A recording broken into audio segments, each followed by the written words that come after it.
Today I want to talk to you about one lever I see so many brands ignore, their margins.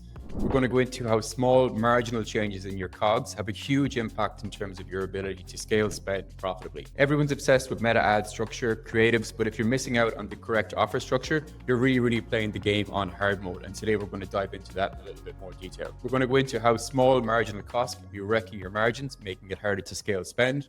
We're going to talk through one brand example where the brand told the agency they had 75% gross margin. The agency knocked it out of the park, but because the brand actually had 50% gross margin, the brand actually ended up going out of business. And finally, we're going to dive into creating a real live forecast on this video where we show how the difference between a 45 and 55% gross margin actually means a brand can spend up to 66% more without changing top or bottom line projections. So let's jump into a real life example right now. So what we're looking at here is in the StoreHero platform, we essentially want to build out a full forecast for an e-commerce retailer. So one of the biggest traps that we see brands fall into is thinking about how do we actually think about our paid media budget. And buried within that, there's 4 key components that we want to understand. Often the paid media spend budget is pulled from the sky. It can be set by a finance individual who doesn't understand e-commerce, or sometimes set by the marketing team who don't understand the financial implications of their role in the business. For most e-commerce brands today, the paid media line item of the P&L is now the heaviest line item of the whole budget. And unless the paid media buyer is responsible for deploying that capital, who are essentially now the heaviest investor in the whole business, unless they understand the financial implications of their role, it can lead everybody else astray. So we want to make sure that when we're building out a forecast for a brand, that we want to understand the 4 things that every brand should know. And let's dive straight into them. So every brand should understand what the revenue target for the next year looks like. We should know our fully loaded cost of goods. Again, StoreHero will take that into account. So again, I'm not talking about just product. I want your return fee in there. I want your 3PLs, transaction fees, return costs, all that kind of good stuff, all loaded in here as a fully loaded cost of goods figure. From there, I want to understand what the operating expenses to run the business are. Think staff costs, rent costs, wages, rates, whatever it's going to be. And most importantly, down the bottom here, what is your target net profit? So if we imagine this as the business, this is your full pie, your 1.4 million. This is your fully loaded COGS. That's your profit bill that you need to pay yourself to make the business commercially interesting or viable. This is your operating expenses, the cost that we need to cover to run the business. So essentially what's left over for us to spend on marketing is 350K or 25% of our net revenue.